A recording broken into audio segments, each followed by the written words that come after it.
قانون کو فالو کرنا ہے ہم نے. جو الگ سے قدرت کے واقعات اور معجزے ہیں اور جو کرامتیں ہیں وہ اصول نہیں ہے, وہ کرائیٹیریا نہیں ہے, وہ معیار نہیں ہے. اصول اور ضابطے جو ہے وہ قرآن کی وہ آیات ہیں جن میں اللہ نے اصول اور ضابطے بیان کیے ہیں. زندگی ان اصولوں کو سامنے رکھ کے گزارنی ہے.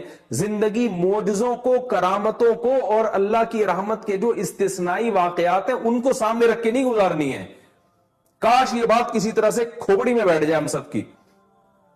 جس کو دیکھو وہ سمجھتا ہے رمضان میں بخشا جاؤں گا, میں بالکل رمضان میں نیٹ کلین ہو جاؤں گا, چاہے اس کا عید کے دن فلم دیکھنے کا پروگرام ہو, چاہے وہ انٹرنیٹ پر بےہودہ چیزیں دیکھ رہا ہو, لیکن وہ کتوں کو پانی پلا کے خوش ہو رہا ہوگا.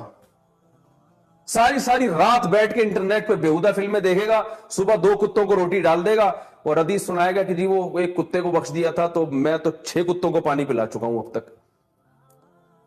تو بھائی یہ اصول تھوڑی ہے, تو ایک واقعہ ہے اللہ کی رحمت کا. قانون قرآن میں دیکھو بار بار, یہ جو میں نے آیت پڑھی اس میں اللہ نے قرآن بیان, یہ قانون بیان کیا ہے. ان الذین یکسبون الاثم, اللہ فرماتے ہیں یقیناً, قاعدہ یہ یقیناً انہ کے ساتھ بیان کیا جا رہا ہے, جو لوگ گناہ کما رہے ہیں, سیجزون, بہت بڑی دھمکی, ان قریب ان کو بدلہ دیا جانے والا ہے. اس خوش فہمی میں نہ رکھنا, نہ رہنا کہ 2 کتوں کو پانی پلا دیا تو جیسے اس کو بخش دیا تھا تمہیں بھی بخش دوں گا میں. قانون نہیں ہے میرا, وہ قدرت ہے, وہ قدرت ہے, تاکہ تم یقینی طور پر جہنم کے فتوے لوگوں پہ نہ لگاؤ. ایسا بھی ہو جاتا ہے, اللہ ایسے بھی بخش دیتا ہے بعض دفعہ ہوتا ہے بھائی, اصول نہیں ہے یہ.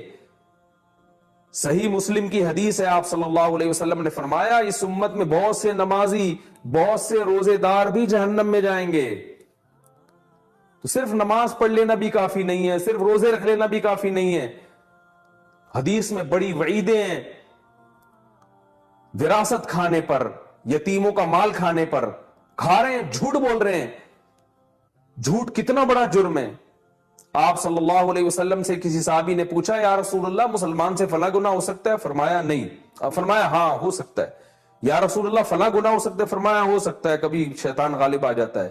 یا رسول اللہ مسلمان جھوٹ بول سکتا ہے؟ آپ نے فرمایا نہیں, جھوٹ نہیں بول سکتا. صبح و شام جھوٹ چل رہا ہے, باپ سے الگ جھوٹ, بیوی سے الگ جھوٹ, دفتر میں باس سے الگ جھوٹ, کسٹمر سے الگ جھوٹ. 27ویں رات کو سمجھتے ہیں بخشش ہو جائے گی, لازمی ہو جائے گی. رو رو کے اللہ سے دعائیں مانگیں گے, اے اللہ معاف کر دے, آج 27ویں رات ہے تو بخشا جائیں گے. بھائی اصول یہ نہیں ہے. 27ویں رات میں بھی, لیلۃ القدر میں بھی اسی کی بخشش ہوگی جو رو کر اللہ سے اپنے گناہ معاف کروا لے اور آئندہ اللہ سے گناہ نہ کرنے کا عہد کر لے. قانون یہ ہے کہ 27ویں بھی اسی کی بخشش ہوگی. اگر رمضان میں میرے بھائی سب کی ہی بخشش ہو جاتی تو نبی صلی اللہ علیہ وسلم نے روزہ رکھ کے جو غیبت کرنے والی عورتیں تھیں ان کے بارے میں یہ کیوں فرمایا کہ تمہارا روزہ ہی نہیں ہے؟ کچھ عورتوں نے روزہ رکھا, نبی صلی اللہ علیہ وسلم کے پاس آئیں, آپ نے فرمایا تمہارا روزہ نہیں ہے. قے کی تو ان سے جو ہے نا گوشت کے لوتھڑے نکلے, وہ حیران کہ ہم نے تو گوشت کھایا نہیں ہے. آپ نے فرمایا تم نے مسلمان کی غیبت نہیں کی تھی؟ انہوں نے کہا ہاں. فرمایا یہ وہی گوشت ہے. تو ہم یہ سمجھتے ہیں کہ دنیا کے معاملے میں ہم اسباب کو اختیار کیے بغیر نتیجہ حاصل نہیں کر سکتے, لیکن آخرت میں جو اللہ نے آخرت میں نجات کی جو اسباب رکھے وہ بغیر اختیار کیے ہم جنت میں چلے جائیں گے. تو بھائی ایسا نہیں ہے. اس معاملے میں جو دنیا کا اصول ہے وہی آخرت کا اصول, بلکہ اور زیادہ سختی آخرت کے معاملے میں. قرآن میں اللہ تعالیٰ کا ارشاد ہے من کان یرید العاجلہ, فرمایا جو اس دنیا کا ارادہ کرتا ہے نا, دنیا کی کوشش کرتا ہے, عجلنا لہو فیہا ما نشاء لمن نرید, تو جتنی دنیا وہ چاہتا ہے اتنی نہیں, جتنی ہم چاہیں گے اس کو دیں گے, اور دیں گے بھی اس کو جس کے بارے میں ہمارا ارادہ ہوگا. بسا اوقات دنیا میں آپ سبب اختیار کرتے ہیں وہ پھر بھی سبب ضائع ہو جاتا ہے, لیکن آخرت کے بارے میں اللہ نے کیا فرمایا کہ ومن اراد الآخرہ, جو آخرت کا سبب اختیار کرے گا تو اللہ فرماتے ہیں اولئک کان سعیہم مشکورا, ان کو لازمی اس کا نتیجہ ہم دیں گے, لازمی اجر ملے گا. تو میرے بھائی آخرت دنیا کے معاملے میں تو بڑے ڈیڑھ ہوشیار بنے ہوئے ہیں. یہاں تو کوئی یہ نہیں کہتا کہ روٹی نہیں کھاؤں گا تو کوئی بات نہیں, وہ خود بخود میرا پیٹ بھر جائے گا, اور میں آگ میں چھلانگ لگاؤں گا تو اللہ بچا لے گا, جیسے ابراہیم علیہ السلام کو بچایا تھا تو مجھے بھی بچا لے گا. یہاں کہتے نہیں بھائی وہ صرف ابراہیم علیہ السلام کو ہی بچایا, مجھے نہیں بچائے گا, اس آگ کو مجھ سے دور رکھو. لیکن آخرت کے معاملے میں جہاں بات آتی ہے تو وہاں ہم کہتے ہیں یار میں نہ بہنوں کی وراثت ادا کروں گا, نہ میں داڑھی رکھوں گا, نہ میں فرض نماز کی پابندی کروں گا, نہ میں والدین کے ساتھ حسن سلوک کروں گا, نہ میں بیوی بچوں کے حقوق ادا کروں گا, میں کتا خرید کے اس کو پانی پلاؤں گا روزانہ. تو فلاں صحابی کے بارے میں, فلاں شخص کے بارے میں حدیث میں آتا ہے اس نے کتے کو پانی پلایا تھا, جنت میں گیا تھا, تو میں 6 کتوں کو پانی پلاؤں گا, میں تو 6 دفعہ جنت میں جاؤں گا. تو بھائی جیسے آپ دنیا کے معاملے میں ایک ابراہیم علیہ السلام کے واقعے سے استدلال کر کے آگ کے قریب کبھی بھی نہیں جاتے, تو ایسے یاد رکھو حدیث میں جو اس طرح کے کچھ واقعات آتے ہیں فلاں کے ساتھ اللہ کی رحمت کا یہ معاملہ ہوا, تو ان واقعات سے استدلال کر کے آپ اپنے اوپر اس کو بھی فٹ نہیں کر سکتے, کیونکہ دنیا میں جو اصول اور ضابطے اللہ نے کامیابی کے رکھے ہیں, دنیا میں کامیابی کے لیے انہی اصول کو فالو کرنا پڑے گا. بالکل یاد رکھیں, اسی طرح آخرت میں کامیابی کے لیے بھی آخرت میں کامیابی کے جو اصول اللہ نے لکھے ہیں بتائے ہیں ان کو فالو کرنا پڑے گا. یہ وظیفوں سے مسئلہ حل نہیں ہوگا. تو یاد رکھیں جس طرح دنیا میں سبب اختیار کرنا پڑتا ہے کامیابی کے لیے, اسی طرح آخرت کی کامیابی کے لیے بھی میرے بھائی آخرت کا سبب اختیار کرنا پڑے گا, اور وہ ہے گناہوں سے بچنا. لوط علیہ السلام کی قوم پہ عذاب اس لیے نہیں آیا کہ وہ تہجد نہیں پڑھتی تھی, وہ اشراق نہیں پڑھتی تھی, یا لا الہ الا انت سبحانک انی کنت من الظالمین کی تسبیح نہیں پڑھتی تھی, بلکہ اس پر ایک گناہ تھا. وہ کیا گناہ تھا اس قوم میں؟ لڑکوں سے بدکاری. تو لوط علیہ السلام نے ان سے یہ نہیں کہا کہ تم فلاں وظیفہ پڑھ لو, فلاں 27ویں رات میں جاگ لینا, سب معاف ہو جائے گا. انہوں نے کہا سب کچھ کرنا پڑے گا بعد میں, پہلے یہ جو لڑکوں سے بدفعلی والا گناہ اس کو چھوڑو. وہ قوم اس کے لیے تیار نہیں تھی. شعیب علیہ السلام نے اپنی قوم کو یہ نہیں سمجھایا کہ لیلۃ القدر آئے گی تو فلاں عبادت کر لینا تو اگلے پچھلے سارے معاف ہو جائیں گے. شعیب علیہ السلام نے سمجھایا کہ سب سے پہلے جو ناپ تول میں کمی ہے نا یہ چھوڑو, یہ نہیں چھوڑو گے تو اللہ کا عذاب آئے گا. اور آیا, ناپ تول میں کمی نہیں چھوڑی, کسٹمر کو ٹھگنا نہیں چھوڑا, عذاب آیا, وہ قوم ہلاک ہوئی ہے. کسی قوم میں شرک تھا, کسی قوم میں ناپ تول میں کمی تھی, کسی قوم میں لڑکوں سے بدفعلی تھی. آج جتنی پچھلی قوموں میں گناہ تھے آج ہم میں سارے گناہ موجود ہیں.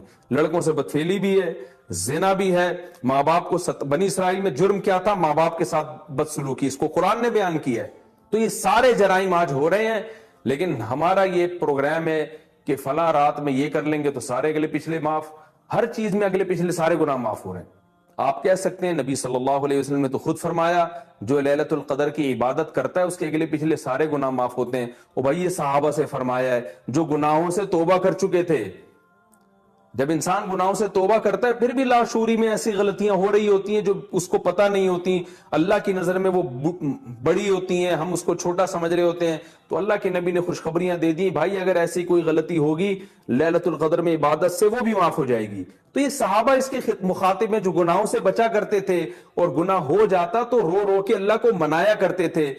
یہ وہ لوگ مخاطب ہیں جو بہنوں کی وراثت دبا کے نہیں بیٹھے ہوئے تھے, جو بیوی کے حقوق ادا کرتے تھے, اولاد کے حقوق ادا کرتے تھے, والدین کے حقوق ادا کیا کرتے تھے, صدقات و خیرات کیا کرتے تھے. ان کو بتایا گیا ہے کہ تم جب رمضان کے روزے رکھو گے اور رات کی تراویح اور عبادت کرو گے اور صدقات و خیرات کرو گے تو اور اونچے درجات ہو جائیں گے. اور ان بشری تقاضوں کی وجہ سے بعض دفعہ انسان کتنا ہی نیک ہو پھر بھی اس سے گناہ ہو جاتے ہیں, پتہ ہی نہیں چلتا اس کو. بعض دفعہ پتہ چلتا ہے لیکن وہ اس لیول کی توبہ نہیں کرتا جس لیول کی توبہ کرنی چاہیے.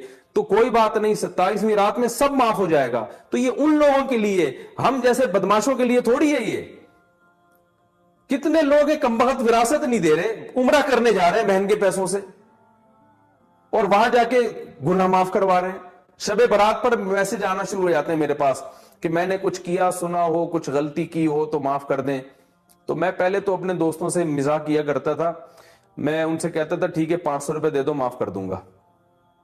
تو میں نے کیوں 500 کیوں دے دیں, میں نے کہا فری پکڑ کی معافی کا کیا تھا تو ایک وہ ہے گروپ میں بھیج دو میسج سب معاف کر دیں, یہ کیا معافی ہے. تو میں ویسے ہی ان سے مزاح کرتا تھا. تو آج ایسے ہی معافی مانگی جا رہی ہے. بہن کی وراثت دے نہیں رہے, بہن سے بول رہے ہوتے ہیں حج پہ جانے سے پہلے کوئی کچھ میں نے کیا کہا سنا ہو تو بہن معاف کر دینا. وہ بہن بھی بیچاری کیا کرے گی, معافی کرے گی وہ.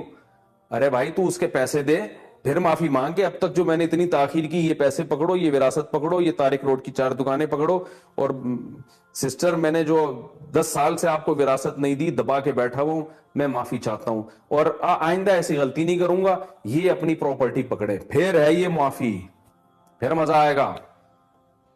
ابا اما کو ستاتے رہتے ہیں, بد کلامی کرتے ہیں. قرآن نے کیا حکم دیا, وَاخْفِضْ لَهُمَا جَنَاحَ الذُّلِّ مِنَ الرَّحْمَةِ, فرمائے رحمت سے اپنے ذلت کے بازوؤں کو جھکانے ان کے سامنے. چیخنا, چلانا, بدتمیزی کرنا, گھروں میں چیخو پکار ہو رہی ہے باپ کے سامنے, ماں کے سامنے. عورت شوہر کی ناشکری ہے, شوہر سے اگر زیادتی ہوتی ہے اس کے احسانات تو دیکھو. اینٹ کا جواب پتھر سے دے رہی ہیں آج کل عورتیں اپنے شوہر کے سامنے. میں مانتا ہوں بڑے ظالم بھی ہوتے ہیں, لیکن سارے ظالم تو نہیں ہوتے نا. میجورٹی تو ہمارے ہاں صحیح آدمیوں کی ہے, کچھ ہوتے ہیں خراب ہوتے ہیں, میجورٹی کی بات ہو رہی ہے. اب اگر اس نے کبھی سخت لفظ بات کر لی, کبھی کچھ غصے میں الٹے سیدھے الفاظ بول دیے, وہ بھائی گھر اس نے لے کے دیا ہوا ہے, گیس بجلی کا بل وہ دے رہا ہے, بچوں کی فیسیں وہ اٹھا رہا ہے, خانسامہ بنا ہوا ہے, سارا دن محنت کر رہا ہے, تمہیں تحفظ ملا. تم جو ان بچوں کو پال رہی ہو, خدا کی قسم مرد کا سایہ ہے. اگر یہ مرد کا سایہ نہ ہوتا ان بچوں کو اتنی عزت کے ساتھ نہیں پال سکتی تھی. اتنے احسانات کے باوجود, اتنے احسانات کے ساتھ اگر کبھی اس سے زیادتی ہو جاتی ہے تو برداشت کر لو. نہیں برداشت ہو رہا, ہر بات کا جواب, ہر بات شکایتیں, میرا میاں ایسا, میرا میاں ایسا, میرا میاں, سارے محلے میں بدنام کر کے رکھا ہوا ہے. اور اسی طرح معاملہ عورت کے ساتھ ہے. کتنے لوگ ہیں بیسک حقوق ادا نہیں کر رہے, بیویاں کما کما کے ان کمبختوں کو کھلا رہی ہیں, اور وہ جناب عمرے پہ جا رہے ہیں, اپنی آمدن ساری لگا رہے ہیں کہ جو ہے نا وہ صدقات و خیرات کر رہے ہیں, اور پتہ نہیں کیا کیا کر رہے ہیں, جو پہلے اللہ نے جن کا بنیادی بیسک حق بیان کیا ہے, بیوی بچوں کا, اپنے ماں باپ کا, وہ ادا نہیں کر رہے. ایسی شکایتیں آتی ہیں کہ جی انہوں نے اپنے آپ کو دین کی خدمت کے لیے وقف کر دیا, بچوں کا پتہ ہی نہیں کہاں کون بچہ کہاں بیٹھا ہے, وہ فلم دیکھ رہے ہیں سینما گھر میں بیٹھ کے, یا وہ جناب باہر چرسیوں ہیروئنچیوں کے ساتھ بیٹھ رہے ہیں. مائیں بیچاری بچوں کی فکر کر رہی ہیں, اور وہ تربیت کی فکر کر رہی ہیں, کہہ رہی ہیں ہمارے میاں 24 گھنٹے تبلیغ میں ہوتے ہیں, 24 گھنٹے, ساری دنیا کو ہر وقت بیٹھے کے پکڑ کے نہ کچھ نصیحت کر رہے ہوتے ہیں. گھر میں بچوں کو ٹائم دینے کے لیے تیار ہی نہیں ہے, 1 منٹ کے لیے گھر میں بچوں کے پاس آگے بیٹھتے. تو سب سے پہلا حق تو اپنے بیوی بچوں کا ہے. قُوْ أَنفُسَكُمْ وَأَهْلِيكُمْ نَارًا, اللہ نے فرمایا سب سے پہلے اپنے آپ کو, پھر اپنے گھر والوں کو جہنم کی آگ سے بچاؤ.